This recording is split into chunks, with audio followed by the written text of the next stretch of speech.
الحمد لله الذي يقبل التوبة عن عباده ويعفو عن السيئات ويعلم ما تفعلون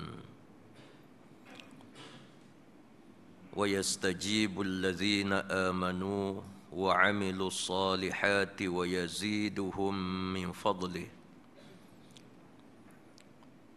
والكافرون لهم عذاب شديد.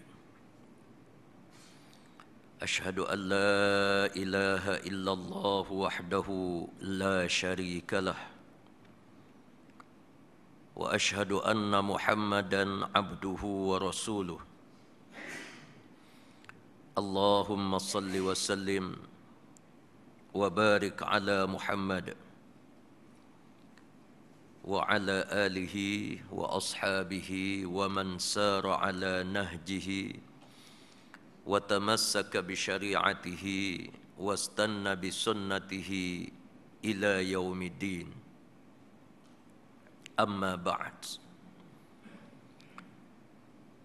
Yang dihormati lagi dikasihi Fadil, tuan-tuan imam, tuan-tuan Bilal,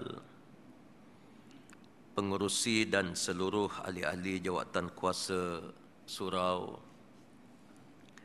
sekalian para alim ulama, hadirin dan hadirat, muslimin dan muslimat yang dirahmati Allah sekalian.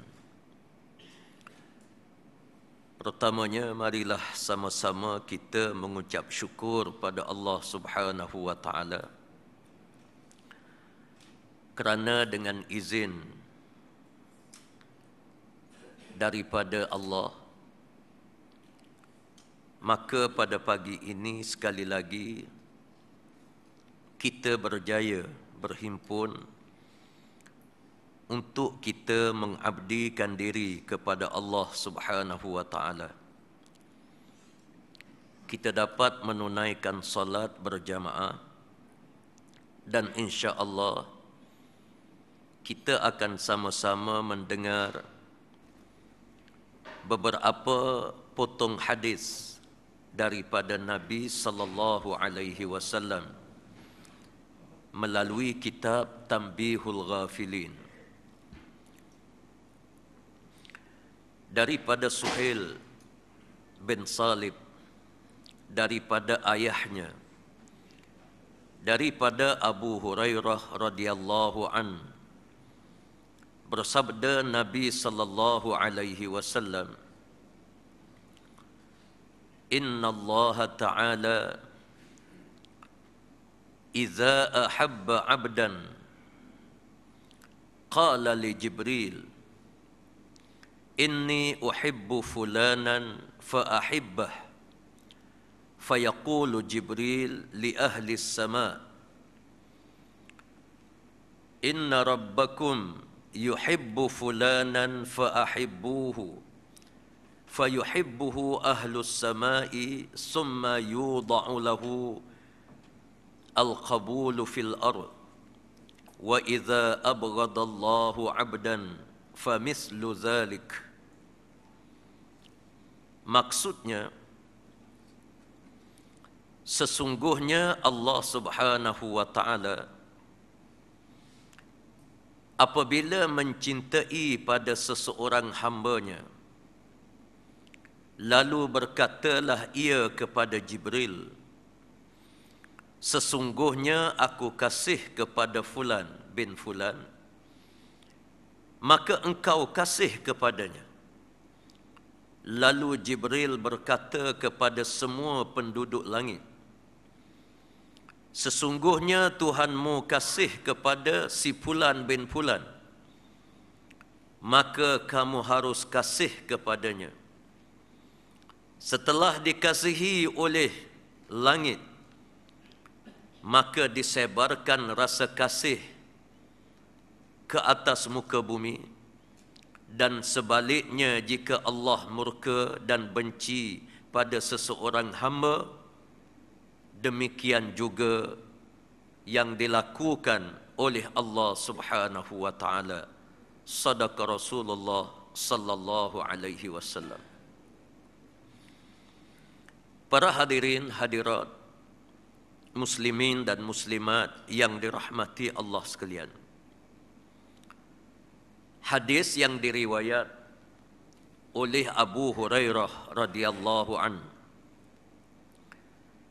yang menjadi salah satu daripada sahih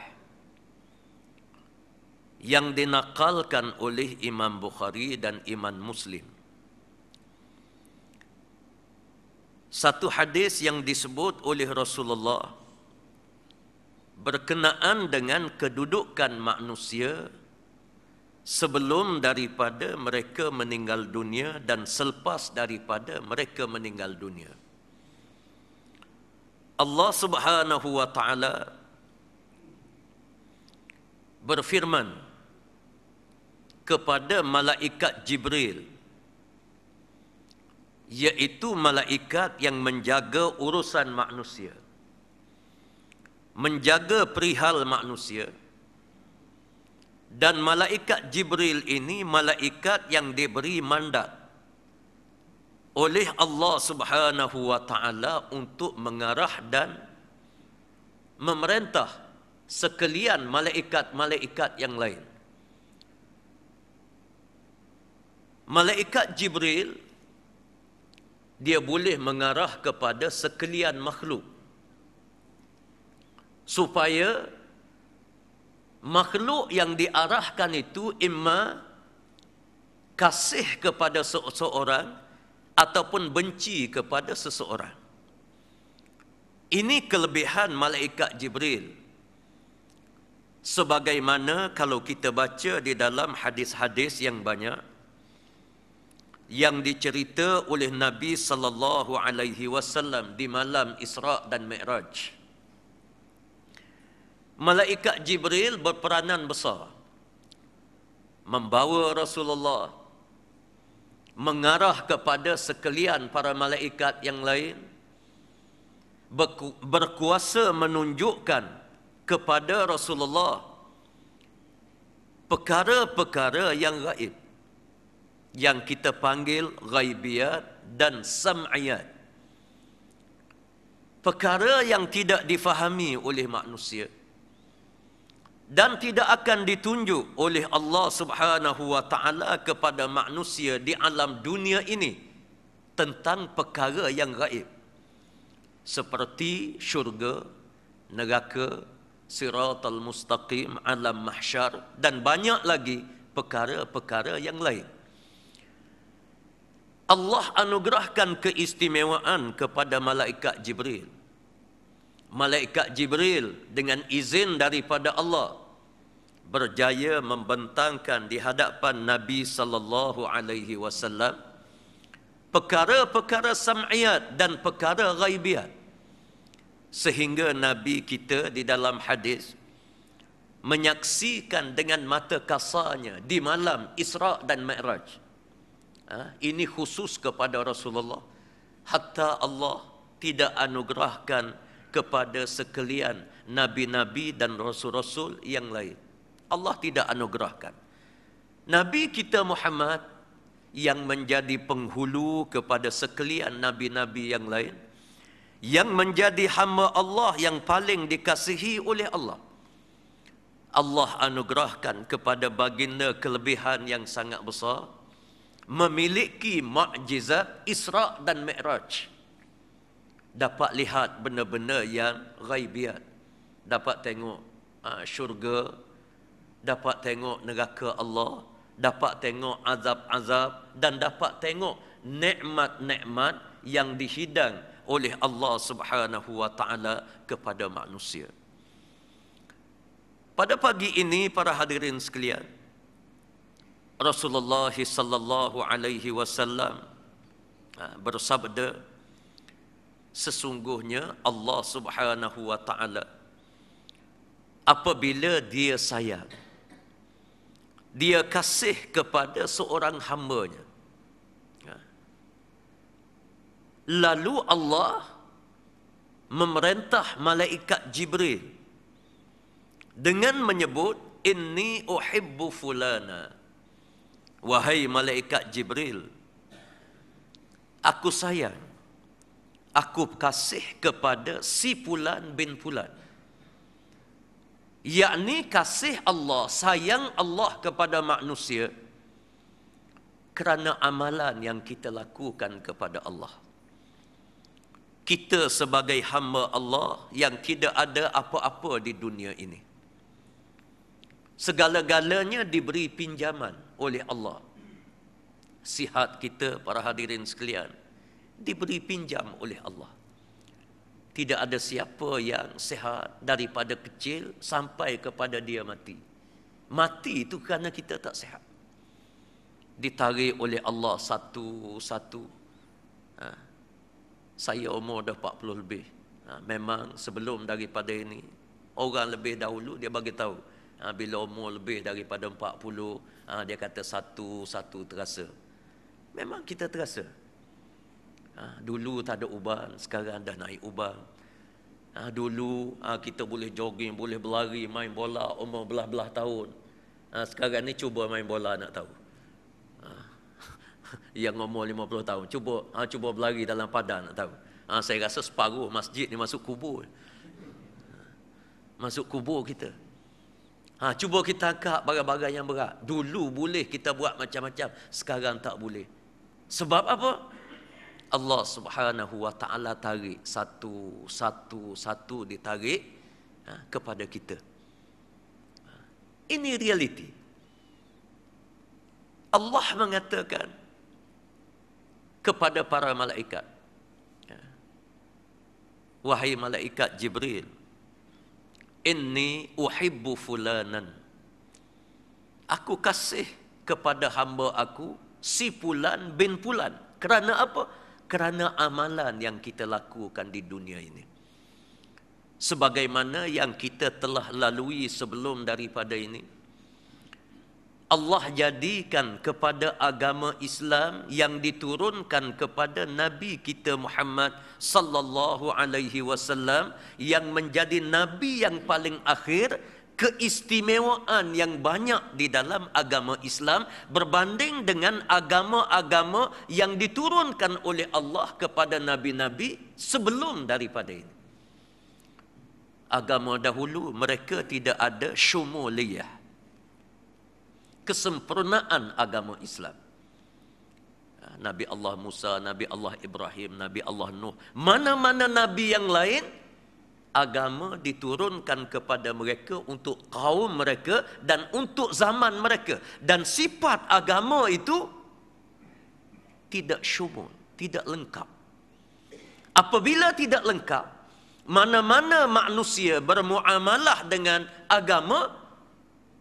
agama sahaja, manusia ini akan mendapat ganjaran dengan Allah Subhanahu wa taala. Syariat dahulu, mereka tidak ada urusan pemerintahan sebagai contoh. Dia tidak ada. Tidak dikaitkan dengan agama. Dia tidak bersifat syumuliyah.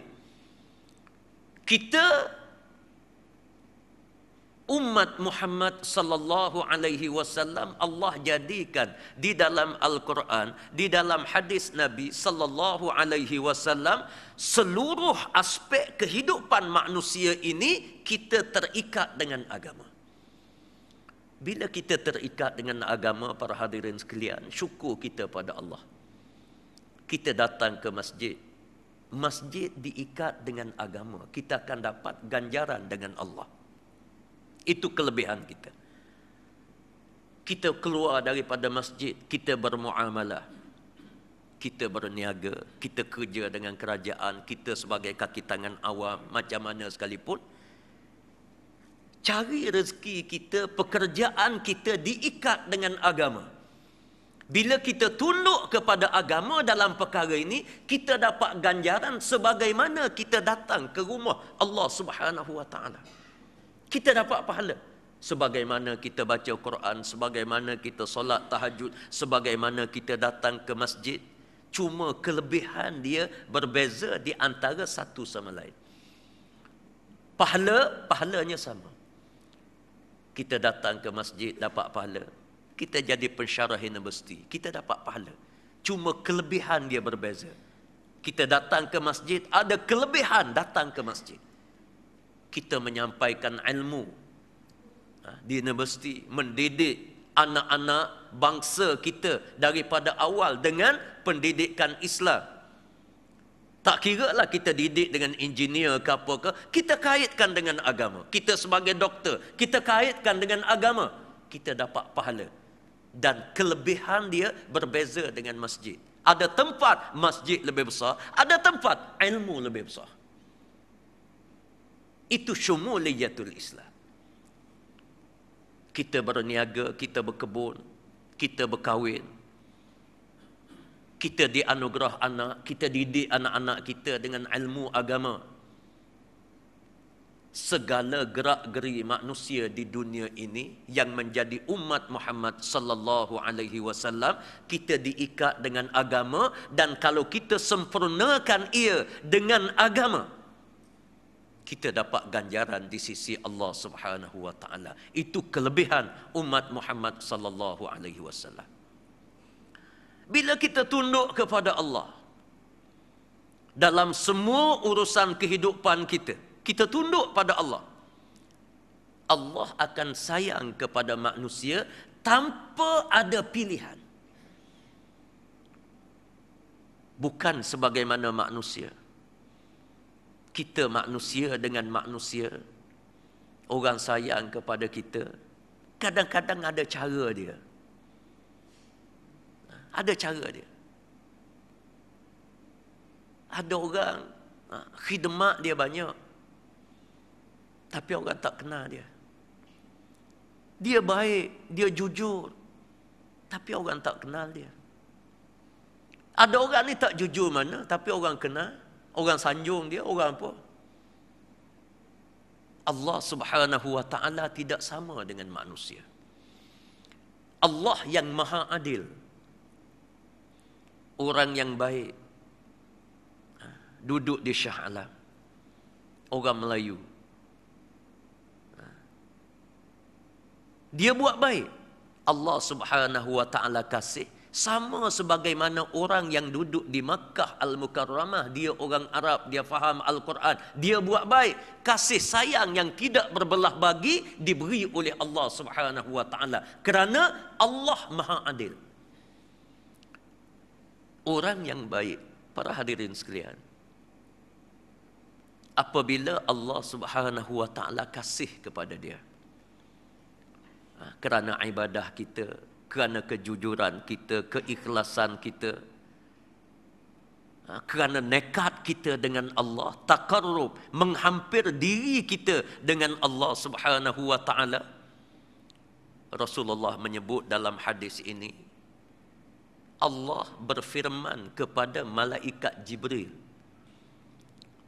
Bukan Allah berfirman kepada raja-raja ke siapa, tak. Bukan difirmankan kepada pembesar dalam negara macam Raja Arab ke siapa ke, tak. Malaikat Jibril, makhluk Allah yang mampu menentukan segala-galanya dengan izin daripada Allah. Allah bagi, dia boleh buat segala-galanya. Dia boleh balik bumi, dia boleh segala-galanya. Allah berfirman kepada malaikat Jibril, inni uhibbu fulanan fa'ahibbah. Wahai malaikat Jibril, aku kasih kepada si Fulan bin Fulan, maka kamu kena kasih kepada dia. Malaikat ini sifat dia, wa yaf'aluna ma yu'marun. Apabila diperintah oleh Allah, maka dia akan taat. Dia akan akur. Ini sifat malaikat, bukan macam manusia. Manusia ini lain, yang Tuhan suruh buat, yang tu dia tinggal. Yang Allah larang, yang tu dia suka buat. Itu yang suka buat. Sebab tu kadang-kadang kita dengan anak-anak, kalau kita larang, yang tu dia nak buat. Sebab itu kadang-kadang banyak-banyak benda kita tengok dalam bahasa kita, kita suruh dia buat. Bila dia kena sekali, kita kata buat lagi, baru dia faham. Bila suruh buat, dia berhenti. Ini manusia. Manusia. di kampung saya, yang seorang, dia curi buah durian. Dia ni dah ada kebun durian, dan durian dia ni tak termakan dah banyak. Dia pergi curi di yang orang lain. Lalu berkelahi. Kampung berkelahi, akhir sekali panggil polis datang. Polis pun pening kepala. Dia kebun durian dia lebih luas daripada kebun ni. Dan luruh. Dia waktu durian banyak ni, tak ada harga. Siapa orang tak ambil, dia tak ambil, dia pergi curi buah dia orang. Tangkap. Akhir sekali polis tanya, kamu ni apa cerita? Durian kamu dah banyak, kamu pergi curi durian orang lain. Apa cerita? Akhir sekali dia sebut. Dia kata, tuan, dia kata, saya makan durian yang curi ni lebih manis. Dia kata. Rasa dia lebih manis daripada durian dia. Dah. Sebab apa? Sebab benda tu dilarang. Bila dilarang, orang suka buat. Benda yang dilarang, curi durian tak boleh. Dia kata makan yang curi ni lebih manis rasa dia. Lebih manis rasa dia. Ini manusia. Arak ni dengan mabuknya, wallahualam, rasa macam mana wallahualam, saya tak tahu, tak pernah ni. Tapi kadang-kadang kalau terhidu, pernah kita terhidu, baru ni di airport, entah macam mana botol dia jatuh, pecah, bau dia, subhanallah. Kalau makan makanan lain kita tak makan, bau dia dengan masam, dengan bau dia. Tapi Allah larang. Ada yang sebotol harga dia 1,000 lebih. Kenapa? Kerana dilarang. Orang suka minum araknya, judi. Judi ni, tak ada siapa yang berjudi ni dia dapat untung. Tidak ada siapa. Tapi oleh kerana Allah larang, dia jadi ketagih. Habis harta judi ni. Habis harta. Yang kayanya token, bukan yang judi ni. Orang judi ni 10 kali dia kalah. Dia senyap, dia relax. Sekali dia menang, dia bising. Menang. Padahal 10 kali dia kalah. Tapi dia buat. Sebab apa? Dilarang. Ini perangai manusia. Allah berbeza dengan manusia. Malaikat berbeza dengan manusia. Malaikat wa yaf'aluna ma yu'marun. Dia akan buat apa saja yang diperintah oleh Allah Subhanahu wa taala. Bila Allah memerintah kepada malaikat Jibril, wahai malaikat Jibril, sesungguhnya aku kasih kepada si fulan bin fulan, maka kamu mesti kasih kepada si fulan tersebut. Lalu malaikat Jibril, fayaqulu Jibril li ahli sama. Malaikat Jibril ini mengarahkan sekalian makhluk yang ada di langit. Para hadirin sekalian, satu penghormatan yang besar. Kita sedar, kita tak sedar, ini masalah kita. Ini masalah kita. Malaikat Jibril mengarahkan li ahli sama, sekalian penduduk yang ada di langit, termasuk para malaikat yang lain, diarah oleh malaikat Jibril dengan menyebut, inna rabbakum yuhibbu fulanan fa'ahibbuh. Kata malaikat Jibril, sesungguhnya kamu kena faham, kamu kena tahu, si fulan bin fulan ini dikasihi oleh Allah, maka kamu semua mesti kena sayang, mesti kena kasih kepada si fulan bin fulan. Ini kata malaikat Jibril. Disebut kepada sekalian penduduk di langit. Penduduk di langit, para hadirin, Allah jadikan berbeza dengan penduduk di dunia. Penduduk di langit, apabila diarah oleh malaikat Jibril, dia akan patuh, dia akan taat. Malaikat Jibril mengarahkan si fulan bin fulan disayangi oleh Allah, maka kamu kena kasih kepada dia. Sekalian penduduk di langit ini kasih kepada manusia. Bila penduduk di langit kasih kepada manusia, fayuhibbuhu ahlus sama, maka di waktu itu penduduk-penduduk di dunia ini juga kasih kepada si fulan bin fulan. penduduk di dunia, kasih kepada si fulan bin fulan. Summa yudha'u lahu al-qabulu fil ardi, lalu Allah Subhanahu wa taala memerintahkan perkara ini tersebar di atas muka bumi Allah Subhanahu wa taala. Para hadirin sekalian, sebab itu di dalam hadis-hadis dan ayat-ayat yang lain, salah satu daripada ayat yang disebut oleh Allah di dalam Al-Quranul Karim, sifat ahli syurga. Innahum kanu qabla dhalika muhsinin. Ya. Itu satu ayat. Innahum kanu qabla dhalika muhsinin. Orang yang hidup dia di dunia, sewaktu dia hidup, dia buat amalan-amalan yang baik, sehingga apabila dia dijemput oleh Allah, dia meninggal dunia. Apabila dia meninggal dunia, innahum kanu qabla dzalika muhsinin, amalan-amalan yang baik yang dilakukan olehnya sewaktu hidup di dunia ini dikenang oleh generasi akan datang. Orang yang masih hidup kenal. Orang sebut kepada dia, Allahu Akbar. Bila dia meninggal dunia ni susah kita. Dulu dialah yang buat ini, dia buat ini, dia bantu itu, dia bantu ini. Dikenang. Allah mengatakan ini adalah tanda seorang itu akan dianugerah oleh Allah syurga Allah. Mengapa dikenang oleh manusia? Kerana dia ada kaitan di antara dunia dan akhirat. Dia ada kaitan.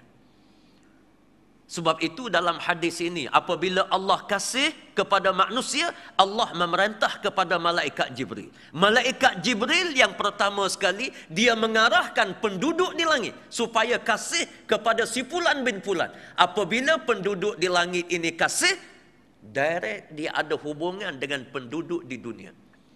Penduduk di dunia ini akan kasih, akan sayang kepada si fulan bin fulan. Akan sayang. Para hadirin sekalian, cuba kita perhati, ada individu-individu yang meninggal dunia yang dikasihi oleh manusia.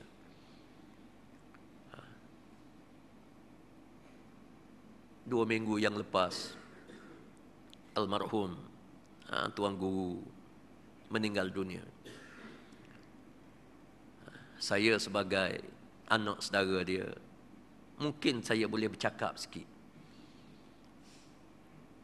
Tuan Guru almarhum, dia ganjil berbanding dengan orang lain. Bukan ganjil apa benda, ganjil dia dengan Allah Subhanahu wa taala. Saya banyak ikut dia daripada zaman saya kecil lagi. Para hadirin, berceramah, menyampaikan ilmu daripada dulu. Pernah saya ingat waktu saya umur dalam 5 tahun, 6 tahun. Dia suka ajak saya. Saya pegang kitab. Bawa kitab, naik atas kereta, tidur je. Pergi berceramah. Istiqamah yang ditunjuk oleh Tuan Guru ni, almarhum, dialah yang bawa pembesar suara. Dulu pembesar suara ni panjang. Yang panjang tu, saya ingat bubur dalam kereta, mikrofon dia dulu dia sambung begitu, dia tidak ada macam PA sistem begitu dak, dia sambung berceramah daripada Kota Baru pergi ke Jeli.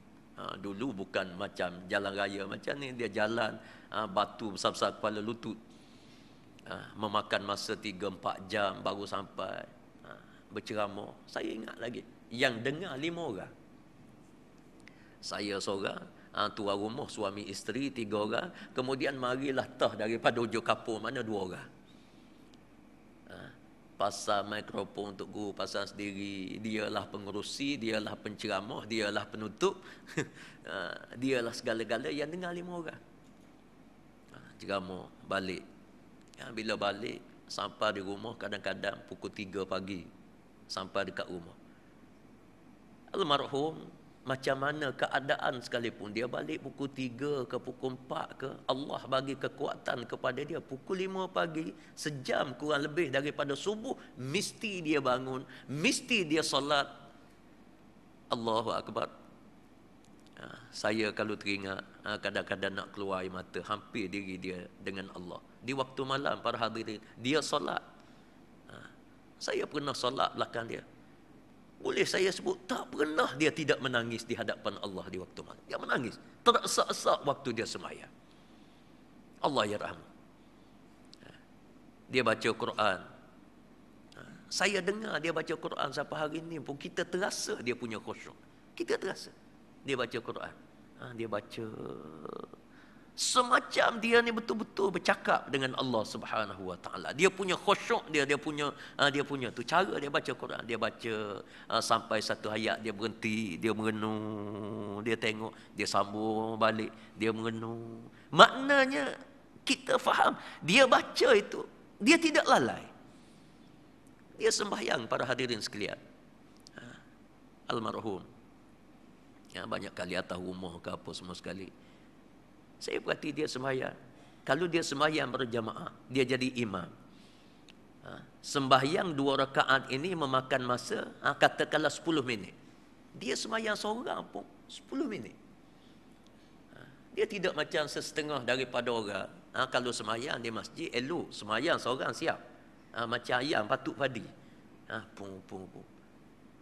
Tu guru tak. Kadang-kadang sembahyang seorang dia lebih lama daripada dia menjadi imam waktu sembahyang.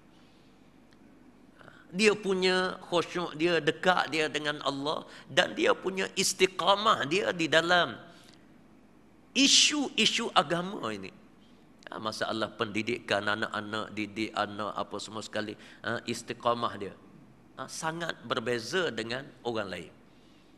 Sangat berbeza dengan orang lain. Dia sempat dalam kesibukan dia sempat dia cek macam mana ini anak-anak dia, dan istiqamah daripada dulu sampai sekarang. Dan dia sama sebagaimana arwah almarhum bapa dia, Tuan Guru Haji Nikmat Alim. Tok Guru Haji Nikmat tahun 60-an, zaman itu wanita-wanita di Malaysia ini, boleh saya sebut hampir semua tak bertudung. Kalau pakai tudung itu maknanya tok wali lah. Zaman itu tahun 60-an, kalau pakai tudung, orang pakai tudung style, separuh kepala ini, kemudian jambu di depan. Hari ini pun masih ada lagi orang perangai macam tu. Masih ada lagi. Pakai tok kain tudung separuh ni, depan ini jambu. Jambu begitu.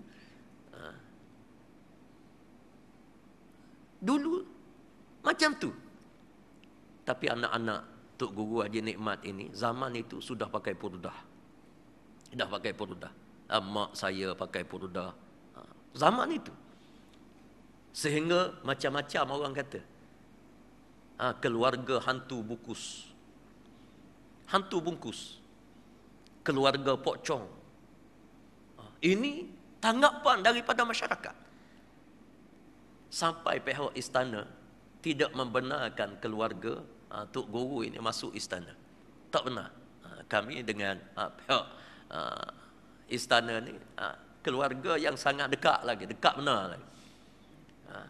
Adik-beradik dia yang lain boleh masuk, dia tak boleh masuk. Tapi almarhum Tok Guru Haji Nikmat ini seorang yang Allah anugerah kepada dia, sama sebagaimana adik-beradik dia yang lain.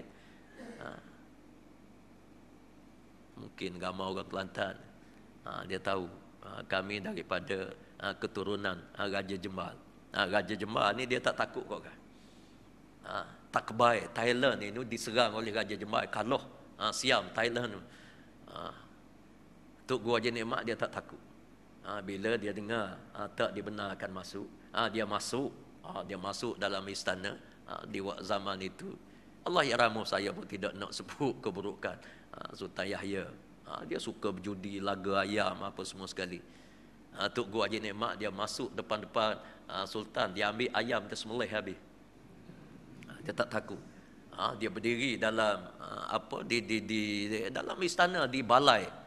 Waktu pihak raja, kerabat di raja zaman dulu, yang duduk berpoya-poya dengan gundik, dengan dia bergatur, dia pegang di tiang dua tu, sejam lebih dia baca khutbah, berceramah situ. Dia kata raja-raja pun mati belaka. Tu Haji Nikmat. Mati belaka begini-begini. Dia tegas. Dengan agama ini tegas. Sampai Allah jadikan Tok Guru Haji Nikmat ini daripada adik-beradik keluarga kami dulu, tidak ada seorang yang dididik dengan agama, saya nak sebut. Tapi Allah Subhanahu Wa Taala saja tah macam mana diambil Haji Nikmat ini tengah-tengah keluarga yang juhala, yang betul-betul macam jahiliah di Mekah. Terus saya tanya orang-orang yang lama, dia cerita, dia kata keluarga ustaz dulu, orang yang kaki bunuh orang, kaki berperang, kaki di kawasan daripada Kubang Krian itu, sebelah daripada negeri itu,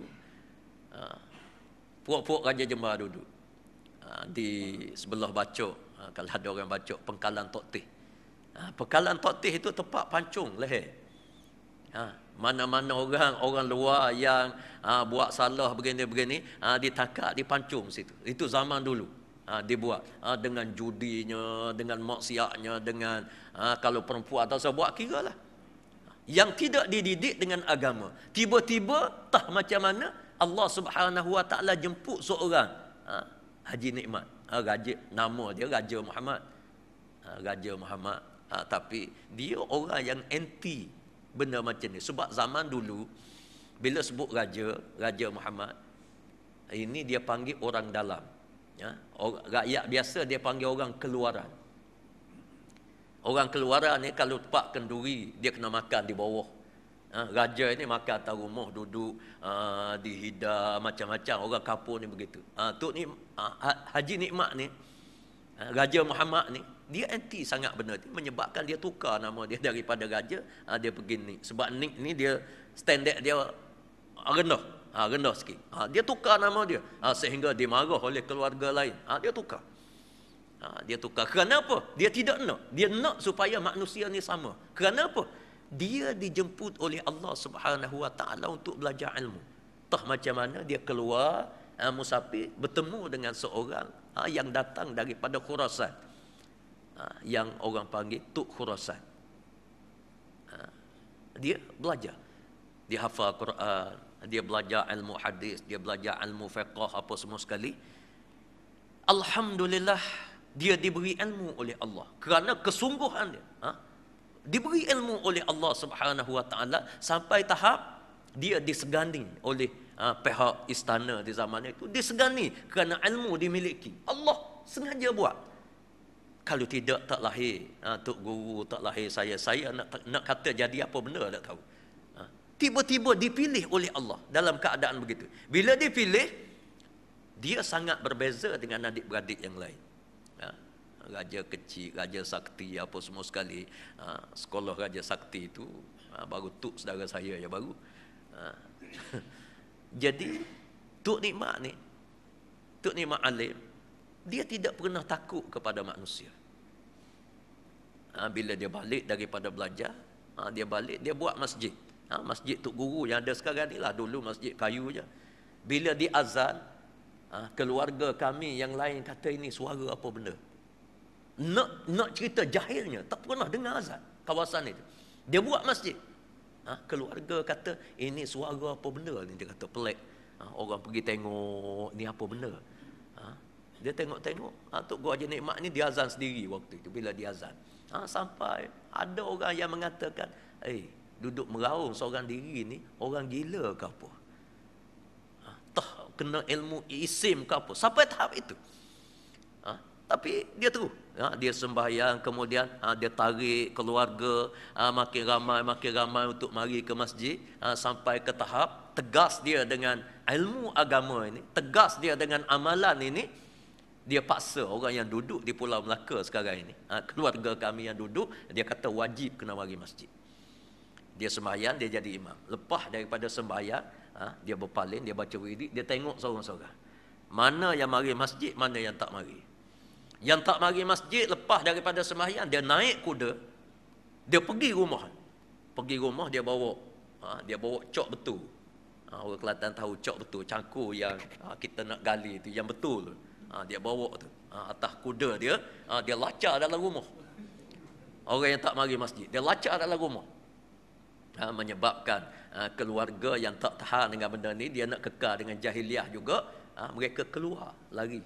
Yang menyebabkan ada sebahagian pergi Kuala Kerai, ada sebahagian duduk di Kota Mahligai, ada sebahagian lari tak tahan. Dan dia ni alhamdulillah Allah bagi kepada dia berani. Dan mulut dia ni masih. Mulut dia ni masih.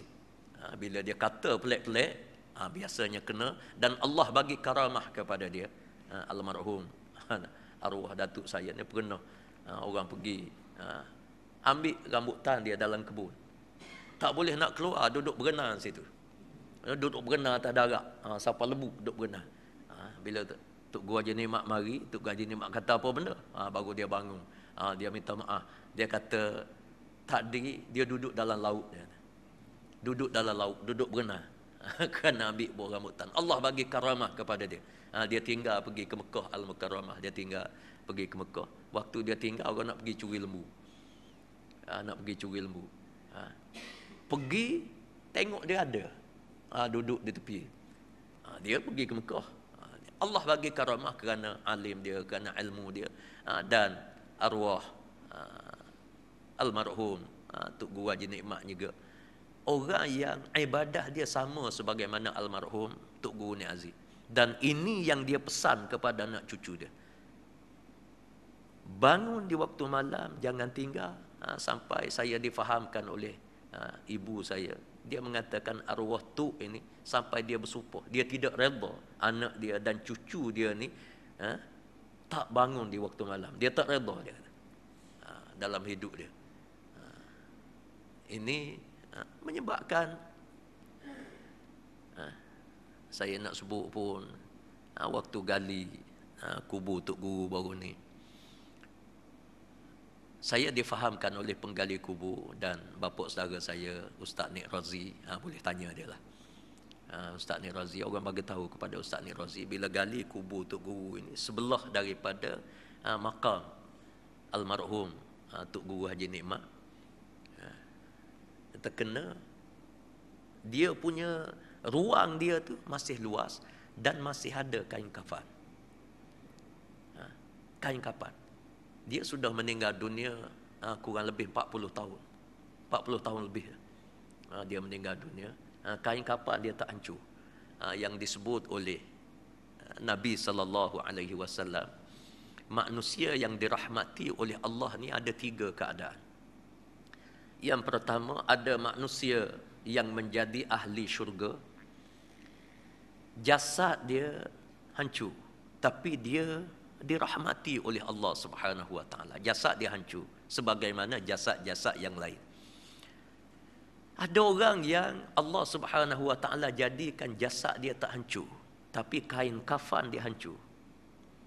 Kain kafan dia hancur tapi jasad dia tak hancur. Sebagaimana banyak yang berlaku di negara-negara Arab.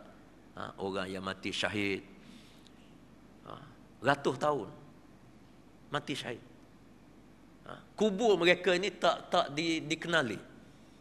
Pernah digali untuk buat bangunan, terkena mayat, keluar darah mayat, tak hancur. Dan di sana ada manusia yang dikasihi oleh Allah, makam dia paling tinggi. Bukan saja Allah menjaga jasad dia, tapi Allah menjaga sampai kafan dia, kain kafan dia dijaga oleh Allah, duduk dalam tanah tak hancur. Baru ni di Arab Saudi satu tempat digali dan dikenal pasti untuk dipindahkan kubur, digali. Ada kubur sahabat Nabi radhiyallahu an, seorang sahabat Nabi, bila digali jasad dia tak hancur, yang masih senyum, dan kain kafan dia kuning je, daripada putih tukar jadi kuning tapi tak hancur. Diangkat kain kapan dia masih kerah lagi. Allahu Akbar. Orang yang dikasihi oleh Allah Subhanahu Wa Taala. Yang orang gali kubur baru ni, tengok ada kain kapan menyebabkan dia tutup kawasan itu, dan dia letak Tok Guru di sebelah itu, tapi terkena, memang orang tengok dia kata ada kain kapan ni. Mudah-mudahan kita doa supaya roh mereka diberkati oleh Allah. Cuma saya nak sebut orang yang dikasihi oleh Allah Subhanahu Wa Taala. Kita tengok kemarin dulu hari Jumaat, sebelum daripada saya datang ke sini, saya singgah di kubur hari Jumaat. Tak kurang daripada 1,000 orang yang ada atas kubur hari Jumaat. Mungkin cuti dan sebagainya, dan daripada dikebumikan sampai hari ini sentiasa penuh. Sentiasa penuh. Sampai sekarang ini dah jadi macam pasar, orang berjual lah macam-macam. Mengapa orang sayat? Kadang-kadang orang tak ada jasa pun untuk guru, tak bagi apa benda pun pada dia. Tapi pertalian daripada makhluk yang ada di langit dengan makhluk yang ada di bumi, apabila Allah kasih, maka Allah minta malaikat Jibril, sebagaimana dalam hadis ini, malaikat Jibril memerintah kepada ahlus sama, penduduk dunia, kasih kepada si fulan bin fulan, lalu di waktu itu sekalian penduduk di langit kasih, dan Allah jadikan pertalian dengan penduduk di dunia. Li ahli sama, Allah jadikan ahli di langit ini kasih, dan ahli di dunia juga kasih. Dan Allah sebut dalam Quran, innahum kanu qabla zalika muhsinin. Sebelum daripada kita mati, kita buatlah benda baik, supaya apabila kita meninggal dunia, kebaikan yang kita tinggal itu dikenang oleh seseorang. Dikenang. Apabila dikenang, ini petanda kita ahli syurga. Maknanya biar kita meninggal dunia, orang terasa Allah bila dia meninggal ni payah begini-begini, dulu dialah begini. Itu tanda ahli syurga. Jangan jadi terbalik sudah. Bila kita mati, orang kata alhamdulillah, mati dah. Lepas dia mati ni aman dunia, aman kampung kita. Na'udzubillah. Ini tanda ahli neraka. Bila kita mati, orang kenang keburukan kita. Oh, dulu waktu dia hidup, kaki rasuah, kaki itu, sudah. Jangan. Dulu dia ni waktu hidup dulu duduk dekat masjid tapi tak mari. Sudah. Jangan orang kenang begini. Bukan kita buat di dunia ini supaya orang kenal. Tak. Na'udzubillah. Bukan kita buat apa benda, kebaikan kita buat supaya orang kenal. Tak. Biar kita ikhlas kepada Allah. Tapi Allah cerita begitu. Biarlah sebelum daripada kita mati ni, kita kena fikir apa benda jasa yang akan kita tinggal. Bila kita tinggal, orang nampak jasa kita. Orang nampak. Biar orang terasa. Paling tidak keluarga kita terasa kebaikan. Dulu dialah begini, kalau ada masalah orang jumpa dengan dia, kalau ada begini, dialah yang suka tolong dia. Biar begitu. Jangan orang kata dulu kalau dia ada pun ada saja-saja je. Orang kata ada dengan tak ada sama je. Sudah. Jangan begitu. Jadi sebab itu satu hadis yang disebut oleh Nabi sallallahu alaihi wasallam kepada kita pada pagi ini, wa idza abghadallahu 'abdan famithlu zalik. Begitulah sebaliknya kata Allah, seseorang yang dimurkai oleh Allah, begitulah sebaliknya. Allah memerintah kepada malaikat Jibril, si fulan bin fulan ni aku benci. Malaikat Jibril bagi tahu sekalian penduduk di langit, si fulan bin fulan ini Allah benci dan kamu semua kena benci. Dan inilah yang disebut dalam hadis, roh dia bila naik ditendang oleh penduduk di langit. Na'udzubillah. Ditendang. Turun ke bumi, bumi kata kamu dah mati, naik.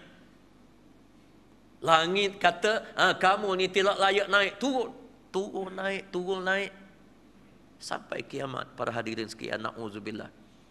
Tak ada guna kita hidup di dunia ini. Macam mana keadaan kita pun, kalau kita hidup dunia ini, Bila kita mati, itu keadaan kita. Tak ada guna kita. Sebab itu bila kita duduk di dunia, kita kena ingat, kita susah sikit, ini ujian daripada Allah. Yang Allah kasih kepada kita. Allah nak ampunkan dosa kita. Kita kena redha. Supaya bila kita mati, kita menjadi kekasih Allah. Allah sayang kepada kita, Allah kasih kepada kita, makhluk di langit kasih kepada kita, insya-Allah. Mudah-mudahan para hadirin hadirat yang dirahmati Allah sekalian, satu hadis yang kita lalui pada pagi yang mulia ini akan memberi manfaat yang besar di dalam kehidupan kita, akan menjadi bahan renungan kepada kita bersama, insya-Allah. Dan sekadar itulah saya kira sedikit kuliah subuh pada pagi ini mudah-mudahan diberkati oleh Allah Subhanahu wa taala.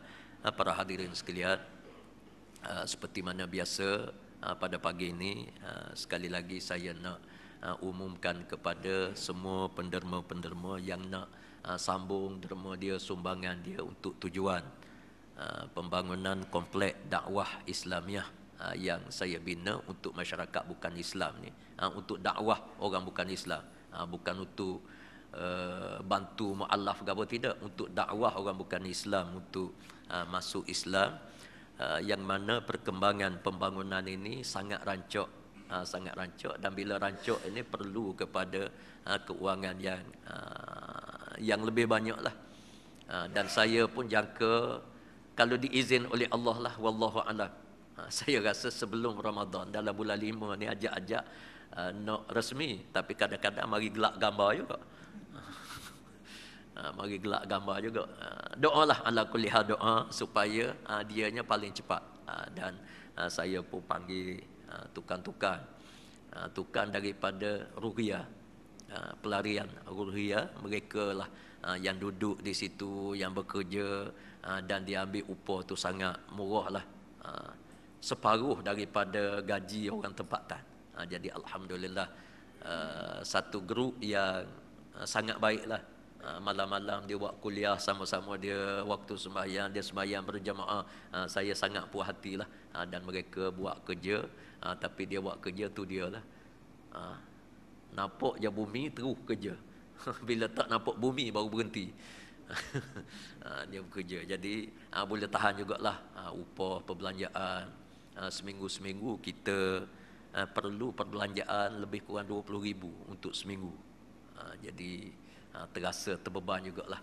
Jadi ala kulli hal, mudah-mudahan insya-Allah sumbangan yang saya kira sangat banyak daripada masjid ini, jazakumullah khairal jaza. Mudah-mudahan Allah sahaja yang bagi ganjaran, dan mudah-mudahan insya-Allah amalan yang kita buat ini bukan untuk orang lain, insya-Allah untuk kita, bekalan kepada kita selepas daripada kita mati. Dan mudah-mudahan insya-Allah benda baik yang kita buat ini Allah akan kasih kepada kita, insya-Allah. Jadi sekadar itu saja yang dapat disampaikan. Aqul qauli hadza wa astaghfirullah li wa lakum. Wassalamualaikum warahmatullahi wabarakatuh. A'udzubillahi minasyaitonir rajim. Bismillahirrahmanirrahim. Alhamdulillahi rabbil alamin, hamdan hamidin, hamdan syakirin, hamdan yuwafi ni'amahu wa yukafi'u mazidah.